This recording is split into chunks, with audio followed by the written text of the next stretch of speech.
A continuación, las palabras del doctor Adolfo Ciudad, reconocido especialista internacional en materia laboral, profesor catedrático de San Marcos, y vamos a escucharlo con atención porque está muy relacionado con los trabajadores en todas las demandas de las últimas décadas. Doctor, ¿sí? Muchas gracias, muy buenas tardes a todos. Felicitar a Manuel Damer por esta oportunidad de poder conversar en relación a el trabajo decente, la forma en que está organizada la legislación laboral en el Perú y que también tiene su conexión con la Ley de Formación Laboral Juvenil.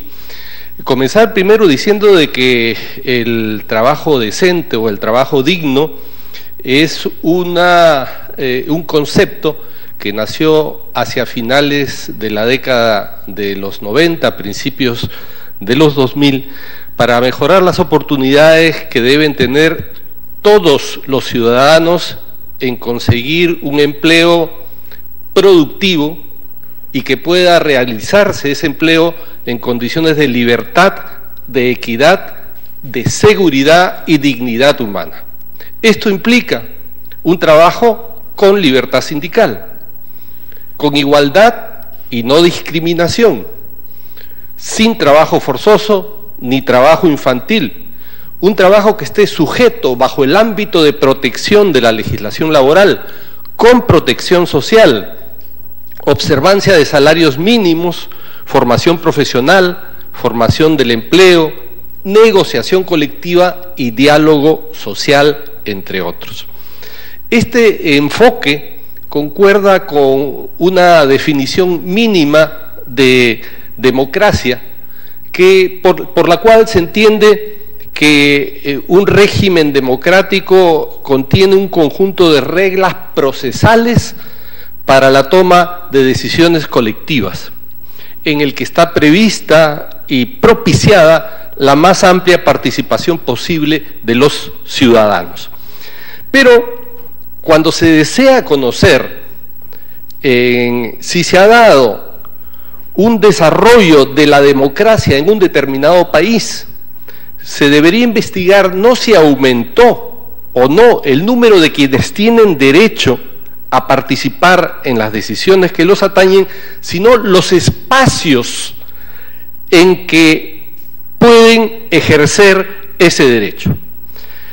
Hasta que dos grandes bloques en la sociedad, dos grandes bloques de poder que existen en lo alto de las sociedades, es decir, la empresa y el aparato administrativo, no sean afectados por el proceso de democratización, entonces el proceso de democratización no podrá considerarse realizado plenamente.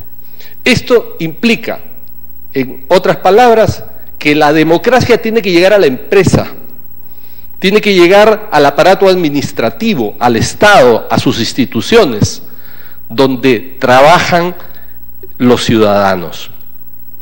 Sin embargo, solo el 12% de la población ocupada en el Perú tiene un empleo que cumple con los estándares básicos del trabajo decente o del trabajo digno. 12% solamente. El 51% recibe ingresos menores al salario mínimo.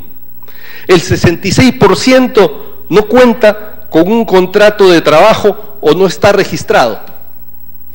El 46% no cuenta con algún tipo de seguro social. ¿Esto cumple con las condiciones de un trabajo decente o trabajo digno? Evidentemente que no. Y a esto contribuye también el asunto de la informalidad laboral, que se mantiene todavía en cifras absolutas muy importantes. En la actualidad involucra al 74% de los empleos de todas las categorías y sectores. La incidencia entonces de la informalidad es muy alta en los asalariados, especialmente en la microempresa, donde en el 2013 alcanzó el 89%. El salario mínimo está estancado en 750 soles. No se mueve desde el año 2012.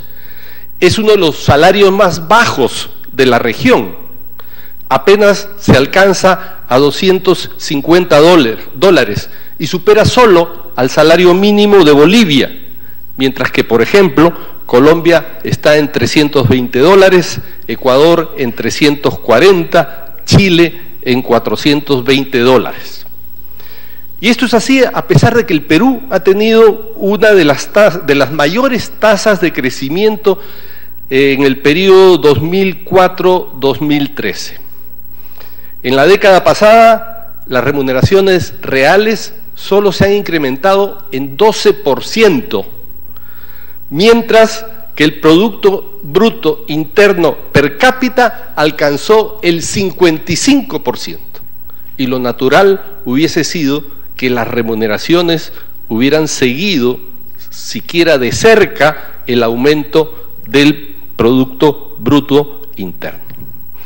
Para que haya entonces democracia en el ámbito de las relaciones de trabajo, se debe mejorar la participación del trabajo en el ingreso nacional. Los ingresos nacionales se reparten, como sabemos, principalmente entre utilidades, remuneraciones e impuestos. Pero esto se hace en función de la cuota de poder, en la capacidad de negociación que tenga cada uno de los sectores. Pues, ¿qué es lo que ha ocurrido en nuestro país? Que hace prácticamente 3 décadas los gobiernos, sin ninguna variación, se han preocupado en minar la capacidad de poder de las organizaciones sindicales, que son las únicas que se preocupan por la mejora de los ingresos de los ciudadanos. La reforma laboral que llevó a cabo Fujimori y que no ha sido modificada, siguen vigentes todas las disposiciones relativas a relaciones individuales y relaciones colectivas de trabajo. Esta reforma laboral liberal ha sido profundizada por los regímenes de Toledo, García y Humala, que ha diluido la capacidad de negociación de los trabajadores y que ha reducido la sindicalización a consecuencia de leyes laborales flexibilizadoras que han creado un modelo antidemocrático de relaciones de trabajo. Hay que recordar que ese marco laboral, el de Fujimori, no fue fruto del consenso ni del diálogo social, sino de la imposición autoritaria a través de decretos leyes y decretos legislativos que no salían del Congreso de la República, sino de Palacio de Gobierno, donde los que tenían poder económico podían influir para que esa legislación saliera a su favor. Todo esto implica entonces la necesidad de una legislación de promoción de la sindicalización, de fomento de la negociación colectiva, que es el camino a través del cual donde se puede negociar la repartición del ingreso nacional entre los distintos sectores que intervienen en la producción. Entonces, que una legislación de promoción, una legislación de apoyo, que permitan mejorar la capacidad de negociación del trabajador, que alienten mejoras en esa distribución del ingreso, al igual que se aumente el salario mínimo. A consecuencia de esas leyes fujimoristas, se ha producido un severo retroceso en el diálogo entre los interlocutores sociales. Es que fue precisamente creada para eso. Y así tenemos que en el año 2013 solo se ha celebrado el 29% de los convenios colectivos que hace más de 3 décadas ya se celebraban. O sea, solo el 29%. Así tenemos que en 1988 se suscribieron 2.400 convenios. en tanto que en el 2013 solo 720. Y el pico más bajo de la negociación colectiva en todas estas décadas se ha dado en el año 2003, cuando solo se registraron 317 convenios de los 2.400 que se celebraban antes. Entonces, a través de eso se restó capacidad de negociación al movimiento sindical, capacidad de poder para negociar, y a consecuencia de eso bajaron los salarios y se precarizó todo el trabajo.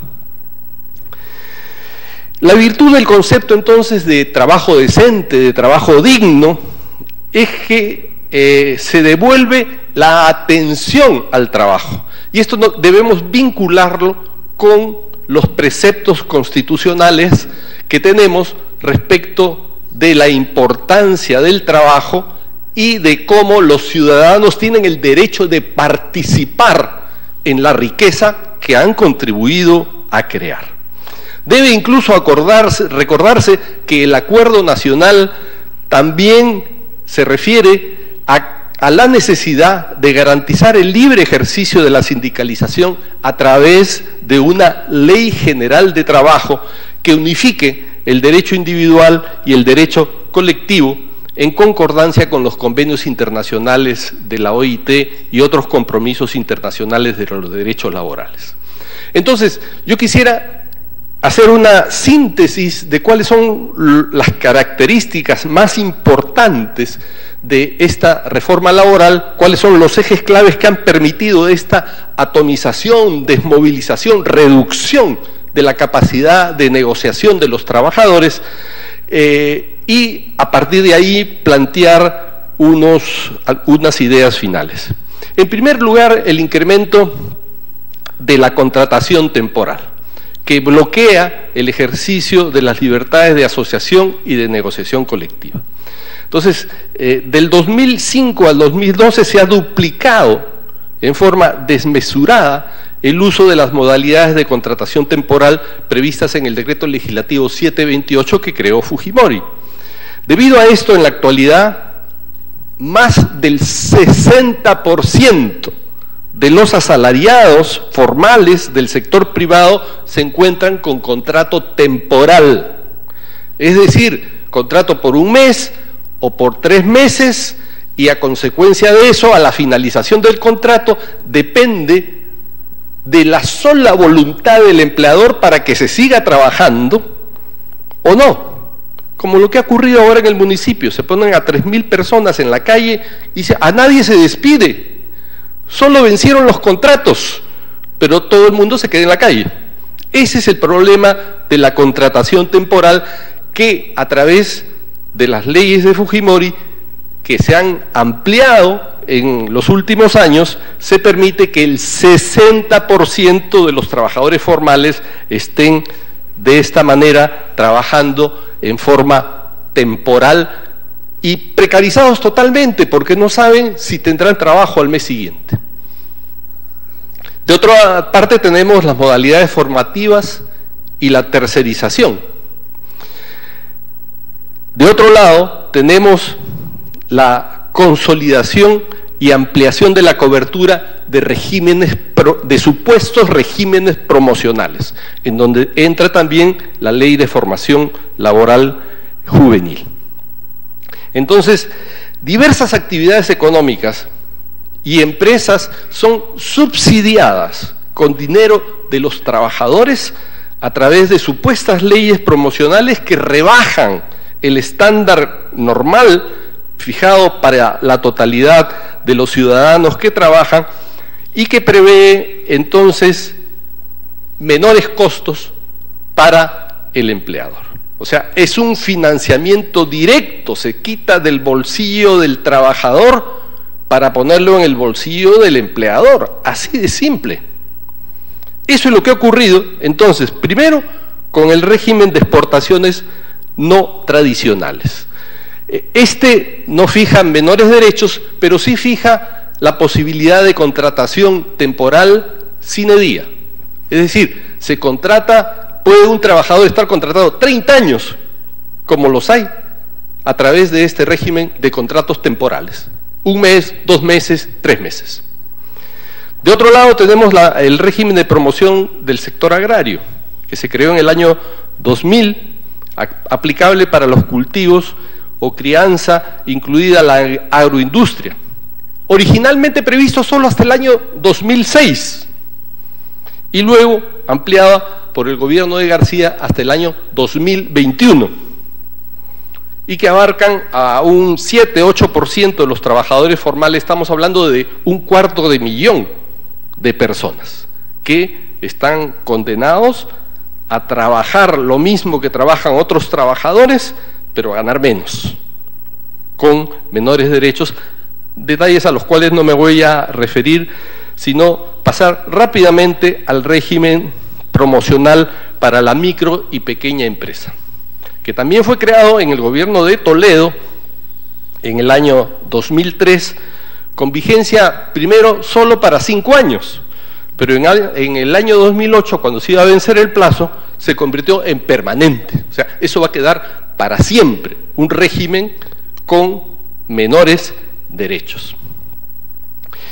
En tanto que Humala, en el año 2013, amplía todavía este régimen, quitando el tope de 100 trabajadores que todavía tenía en el que había impuesto el gobierno de García.